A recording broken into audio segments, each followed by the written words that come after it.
Book the Third, The Track of a Storm. Chapter 1. In Secret. The traveller fared slowly on his way, who fared towards Paris from England in the autumn of the year 1792. More than enough of bad roads, bad equipages, and bad horses he would have encountered to delay him, though the fallen and unfortunate King of France had been upon his throne in all his glory. But the changed times were fraught with other obstacles than these. Every town gate and village taxing house had its band of citizen patriots, with their national muskets in a most explosive state of readiness, who stopped all comers and goers, cross-questioned them, inspected their papers, looked for their names in lists of their own, turned them back, or sent them on, or stopped them and laid them in hold, as their capricious judgment or fancy deemed best for the dawning republic, one and indivisible, of liberty, equality, fraternity, or death. A very few French leagues of his journey were accomplished, when Charles Darnay began to perceive that for him, along these country roads, there was no hope of return until he should have been declared a good citizen at Paris. Whatever might befall now, he must on to his journey's end. Not a mean village closed upon him, not a common barrier dropped across the road behind him, but he knew it to be another iron door in the series that was barred between him and England. The universal watchfulness so encompassed him that if he had been taken in a net, or were being forwarded to his destination in a cage, he could not have felt his freedom more completely gone. This universal watchfulness not only stopped him on the highway 20 times in a stage, but retarded his progress 20 times in a day, by riding after him and taking him back, riding before him and stopping him by anticipation, riding with him and keeping him in charge. He had been days upon his journey in France alone, when he went to bed tired out in a little town on the high road, still a long way from Paris. Nothing but the production of the afflicted Gabelle's letter from his prison of the Abbaye would have got him on so far. His difficulty at the guard-house in this small place had been such that he felt his journey to have come to a crisis, and he was therefore as little surprised as a man could be to find himself awakened at the small inn to which he had been remitted until morning in the middle of the night. Awakened by a timid local functionary and 3 armed patriots in rough red caps and with pipes in their mouths, who sat down on the bed. "Emigrant," said the functionary, "I am going to send you on to Paris under an escort." "Citizen, I desire nothing more than to get to Paris, though I could dispense with the escort." "Silence!" growled a red cap, striking at the coverlet with the butt end of his musket. "Peace, aristocrat!" "It is as the good patriot says," observed the timid functionary. "You are an aristocrat, and must have an escort, and must pay for it." "I have no choice," said Charles Darnay. "Choice! Listen to him," cried the same scowling red cap, "as if it was not a favour to be protected from the lamp iron." "It is always as the good patriot says," observed the functionary. "Rise and dress yourself, emigrant." Darnay complied, and was taken back to the guard-house, where other patriots in rough red caps were smoking, drinking, and sleeping by a watch-fire. Here he paid a heavy price for his escort, and hence he started with it on the wet roads at 3 o'clock in the morning. The escort were 2 mounted patriots in red caps and tricoloured cockades, armed with national muskets and sabres, who rode one on either side of him. The escorted governed his own horse, but a loose line was attached to his bridle, the end of which one of the patriots kept girded round his wrist. In this state they set forth, with the sharp rain driving in their faces, clattering at a heavy dragoon trot over the uneven town pavement and out upon the mire-deep roads. In this state they traversed without change, except of horses and pace, all the mire-deep leagues that lay between them and the capital. They travelled in the night, halting an hour or two after daybreak, and lying by until the twilight fell. The escort was so wretchedly clothed that they twisted straw round their bare legs, and thatched their ragged shoulders to keep the wet off. Apart from the personal discomfort of being so attended, and apart from such considerations of present danger as arose from one of the patriots being chronically drunk and carrying his musket very recklessly, Charles Darnay did not allow the restraint that was laid upon him to awaken any serious fears in his breast, for he reasoned with himself that it could have no reference to the merits of an individual case that was not yet stated, and of representations, confirmable by the prisoner in the Abbaye, that were not yet made. But when they came to the town of Beauvais, which they did at eventide, when the streets were filled with people, he could not conceal from himself that the aspect of affairs was very alarming. An ominous crowd gathered to see him dismount of the posting yard, and many voices called out loudly, "Down with the emigrant!" He stopped in the act of swinging himself out of his saddle, and resuming it as his safest place, said, "Emigrant, my friends, do you not see me here in France of my own will?" "You are a cursed emigrant," cried a farrier, making at him in a furious manner through the press, hammer in hand, "and you are a cursed aristocrat."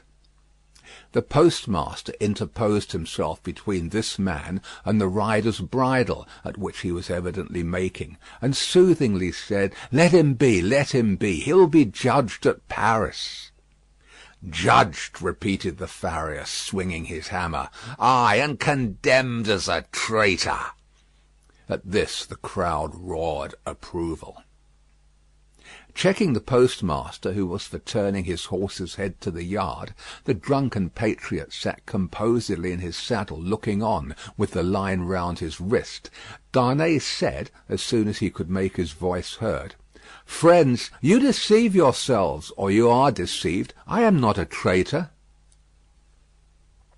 "He lies!" cried the smith. "He is a traitor since the decree. His life is forfeit to the people. His cursed life is not his own."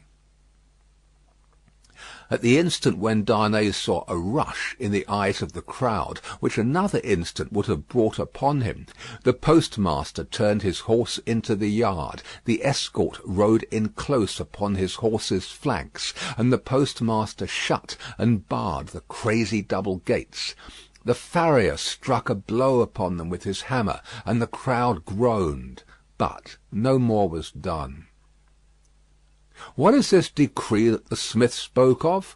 Darnay asked the postmaster, when he had thanked him, and stood beside him in the yard. "Truly, a decree for selling the property of emigrants." "When passed?" "On the 14th, the day I left England. Everybody says it is but one of several, and that there will be others, if there are not already, banishing all emigrants and condemning all to death who return. That is what he meant when he said your life was not your own." "But there are no such decrees yet." "What do I know?" said the postmaster, shrugging his shoulders. "There may be, or there will be. It's all the same. What would you have?" They rested on some straw in a loft until the middle of the night, and then rode forward again when all the town was asleep.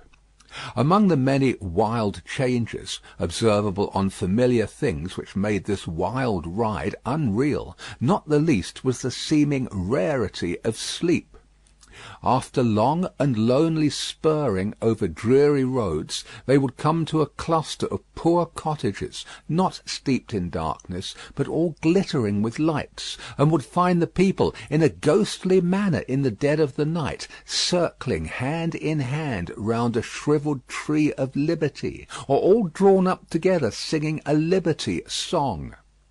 Happily, however, there was sleep in Beauvais that night to help them out of it, and they passed on once more into solitude and loneliness, jingling through the untimely cold and wet among impoverished fields that had yielded no fruits of the earth that year, diversified by the blackened remains of burnt houses, and by the sudden emergence from ambuscade and sharp reining up across their way of patriot patrols on the watch on all the roads.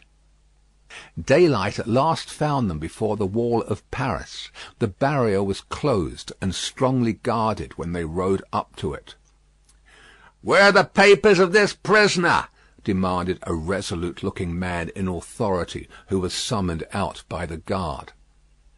Naturally struck by the disagreeable word, Charles Darnay requested the speaker to take notice that he was a free traveller and French citizen in charge of an escort which the disturbed state of the country had imposed upon him, and which he had paid for. "Where," repeated the same personage, without taking any heed of him whatever, "are the papers of this prisoner?" The drunken patriot had them in his cap, and produced them. Casting his eyes over Gabelle's letter, the same personage in authority showed some disorder and surprise, and looked at Darnay with a close attention. He left escort and escorted without saying a word, however, and went into the guard-room. Meanwhile, they sat upon their horses outside the gate. Looking about him while in this state of suspense, Charles Darnay observed that the gate was held by a mixed guard of soldiers and patriots, the latter far outnumbering the former, and that while ingress into the city for peasants' carts bringing in supplies, and for similar traffic and traffickers was easy enough, egress, even for the homeliest people, was very difficult. A numerous medley of men and women, not to mention beasts and vehicles of various sorts, was waiting to issue forth. But the previous identification was so strict that they filtered through the barrier very slowly. Some of these people knew their turn for examination to be so far off that they lay down on the ground to sleep or smoke, while others talked together or loitered about. The red cap and tricolour cockade were universal, both among men and women. When he had sat in his saddle some half hour, taking note of these things, Darnay found himself confronted by the same man in authority, who directed the guard to open the barrier. Then he delivered to the escort, drunk and sober, a receipt for the escorted, and requested him to dismount. He did so, and the two patriots, leading his tired horse, turned and rode away without entering the city.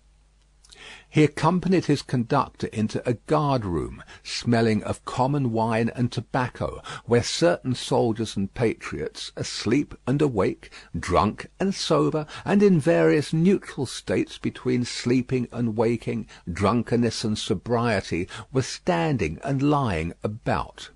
The light in the guard-house, half derived from the waning oil lamps of the night, and half from the overcast day, was in some correspondingly uncertain condition. Some registers were lying open on a desk, and an officer of a coarse dark aspect presided over these. "Citizen Defarge," said he to Darnay's conductor, as he took a slip of paper to write on. "Is this the emigrant Evrémonde?" "This is the man." "Your age, Evrémonde?" 37. "Married, Evrémonde?" "Yes." "Where married?" "In England." "Without doubt. Where is your wife, Evrémonde?" "In England." "Without doubt. You are consigned, Evrémonde, to the prison of La Force." "Just heaven!" exclaimed Darnay. "Under what law, and for what offence?" The officer looked up from his slip of paper for a moment.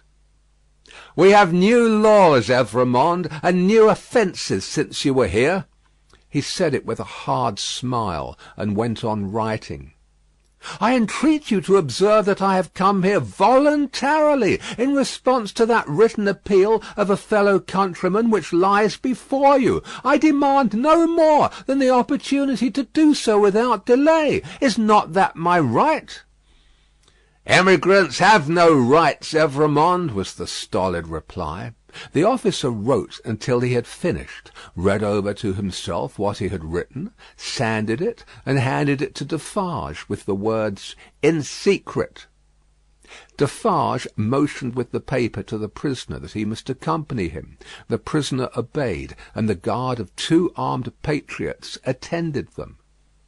"Is it you," said Defarge, in a low voice, as they went down the guard-house steps and turned into Paris, "who married the daughter of Dr. Manette, once a prisoner in the Bastille that is no more?" "Yes," replied Darnay, looking at him with surprise. "My name is Defarge, and I keep a wine shop in the Quarter Saint Antoine. Possibly you have heard of me?" "My wife came to your house to reclaim her father?" "Yes." The word wife seemed to serve as a gloomy reminder to Defarge to say with sudden impatience, "In the name of that sharp female newly born, and called La Guillotine, why did you come to France?" "You heard me say why a minute ago. Do you not believe it is the truth?" "A bad truth for you," said Defarge, speaking with knitted brows, and looking straight before him. "Indeed, I am lost here. All here is so unprecedented, so changed, so sudden and unfair, that I am absolutely lost. Will you render me a little help?" "None." Defarge spoke, always looking straight before him. "Will you answer me a single question?" "Perhaps. According to its nature. You can say what it is." "In this prison that I am going to so unjustly, shall I have some free communication with the world outside?" "You will see." "I am not to be buried there, prejudged, and without any means of presenting my case?" "You will see. But what, then? Other people have been similarly buried in worse prisons before now. But never by me, citizen Defarge." Defarge glanced darkly at him for answer, and walked on in a steady and set silence. The deeper he sank into this silence, the fainter hope there was, or so Darnay thought, of his softening in any slight degree.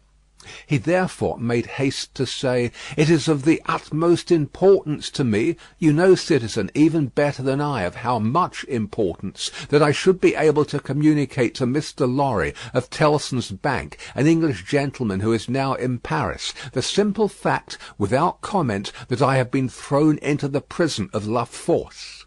Will you cause that to be done for me?" "I will do," Defarge doggedly rejoined, "nothing for you. My duty is to my country and the people. I am the sworn servant of both. Against you, I will do nothing for you." Charles Darnay felt it hopeless to entreat him further, and his pride was touched besides. As they walked on in silence, he could not but see how used the people were to the spectacle of prisoners passing along the streets. The very children scarcely noticed him. A few passers turned their heads, and a few shook their fingers at him as an aristocrat. Otherwise, that a man in good clothes should be going to prison was no more remarkable than that a labourer in working clothes should be going to work.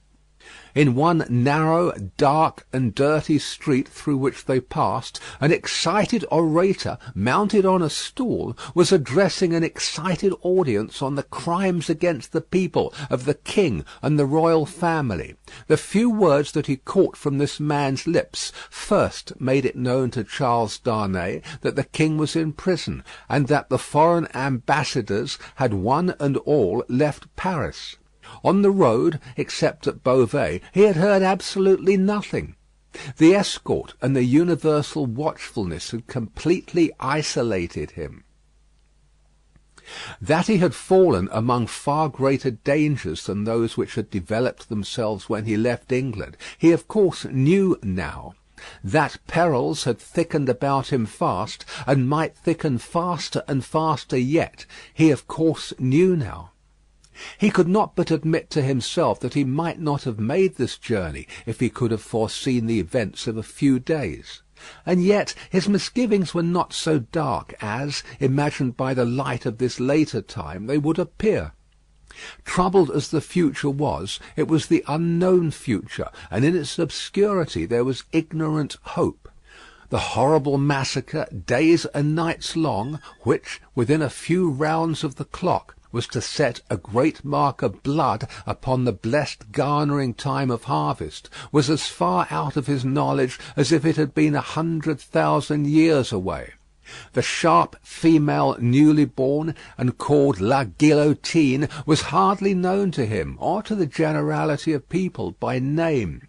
The frightful deeds that were to be soon done were probably unimagined at that time in the brains of the doers. How could they have a place in the shadowy conceptions of a gentle mind? Of unjust treatment in detention and hardship, and in cruel separation from his wife and child, he foreshadowed the likelihood or the certainty. But beyond this he dreaded nothing distinctly. With this on his mind, which was enough to carry into a dreary prison courtyard, he arrived at the prison of La Force. A man with a bloated face opened the strong wicket, to whom Defarge presented the emigrant Evrémonde. "What the devil? How many more of them?" exclaimed the man with the bloated face. Defarge took his receipt without noticing the exclamation, and withdrew with his two fellow patriots. "What the devil, I say again!" exclaimed the gaoler, left with his wife. "How many more?" The gaoler's wife, being provided with no answer to the question, merely replied, "One must have patience, my dear." 3 turnkeys who entered responsive to a bell she rang echoed the sentiment, and one added, "For the love of liberty," which sounded in that place like an inappropriate conclusion. The prison of La Force was a gloomy prison, dark and filthy, and with a horrible smell of foul sleep in it. Extraordinary how soon the noisome flavour of imprisoned sleep becomes manifest in all such places that are ill cared for. "In secret, too," grumbled the gaoler, looking at the written paper, "as if I was not already full to bursting." He stuck the paper on a file, in an ill humour, and Charles Darnay awaited his further pleasure for half an hour, sometimes pacing to and fro in the strong arched room, sometimes resting on a stone seat, in either case detained to be imprinted on the memory of the chief and his subordinates. "Come," said the chief at length, taking up his keys. "Come with me, emigrant."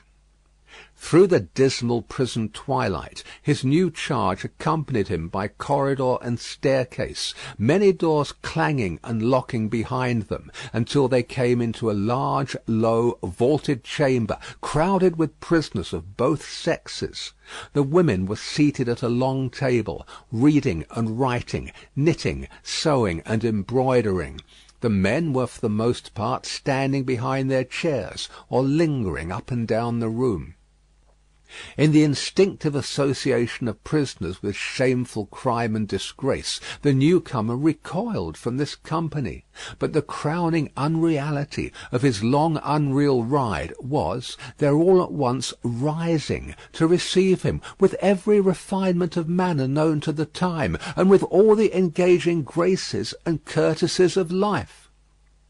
So strangely clouded were these refinements by the prison manners and gloom, so spectral did they become in the inappropriate squalor and misery through which they were seen, that Charles Darnay seemed to stand in a company of the dead, ghosts all, the ghost of beauty, the ghost of stateliness, the ghost of elegance, the ghost of pride, the ghost of frivolity, the ghost of wit, the ghost of youth, the ghost of age, all waiting their dismissal from the desolate shore, all turning on him eyes that were changed by the death they had died in coming there. It struck him motionless. The gaoler standing at his side, and the other gaolers moving about, who would have been well enough as to appearance in the ordinary exercise of their functions, looked so extravagantly coarse, contrasted with sorrowing mothers and blooming daughters who were there, with the apparitions of the coquette, the young beauty, and the mature woman delicately bred, that the inversion of all experience and likelihood which the scene of shadows presented was heightened to its utmost. Surely ghosts all. Surely the long unreal ride some progress of disease that had brought him to these gloomy shades. "In the name of the assembled companions in misfortune," said a gentleman of courtly appearance and address coming forward, "I have the honour of giving you welcome to La Force, and of condoling with you on the calamity that has brought you among us. May it soon terminate happily. It would be an impertinence elsewhere, but it is not so here, to ask your name and condition." Charles Darnay roused himself, and gave the required information in words as suitable as he could find. "But I hope," said the gentleman, following the chief gaoler with his eyes, who moved across the room, "that you are not in secret?"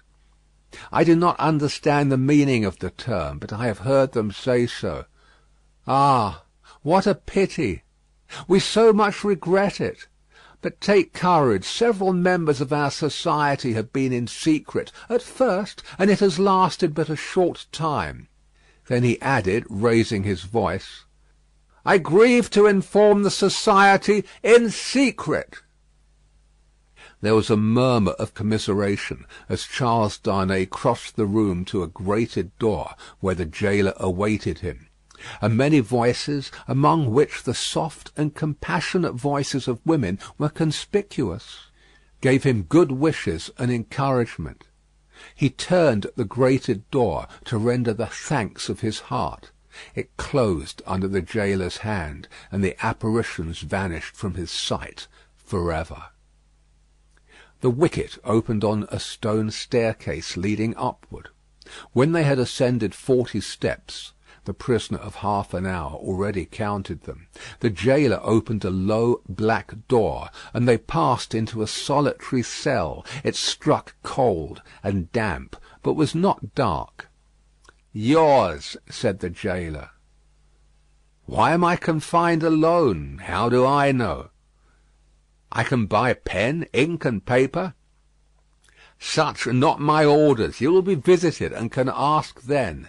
At present you may buy your food and nothing more." There were in the cell a chair, a table, and a straw mattress. As the gaoler made a general inspection of these objects and of the 4 walls before going out, a wandering fancy wandered through the mind of the prisoner leaning against the wall opposite to him, that this gaoler was so unwholesomely bloated, both in face and person, as to look like a man who had been drowned and filled with water. When the gaoler was gone, he thought in the same wandering way, "Now am I left as if I were dead?" Stopping then to look down at the mattress, he turned from it with a sick feeling, and thought, "And here in these crawling creatures is the first condition of the body after death." 5 paces by 4½, 5 paces by 4½, 5 paces by 4½. The prisoner walked to and fro in his cell, counting its measurement, and the roar of the city arose like muffled drums, with a wild swell of voices added to them. He made shoes, he made shoes, he made shoes. The prisoner counted the measurement again, and paced faster to draw his mind with him from that latter repetition. The ghosts that vanished when the wicket closed. There was one among them, the appearance of a lady dressed in black, who was leaning in the embrasure of a window, and she had a light shining upon her golden hair, and she looked like... Let us ride on again, for God's sake, through the illuminated villages with the people all awake. He made shoes, he made shoes, he made shoes, 5 paces by 4.5. With such scraps tossing and rolling upward from the depths of his mind, the prisoner walked faster and faster, obstinately counting and counting, and the roar of the city changed to this extent, that it still rolled in like muffled drums, but with the wail of voices that he knew in the swell that rose above them. End of Book 3, Chapter 1.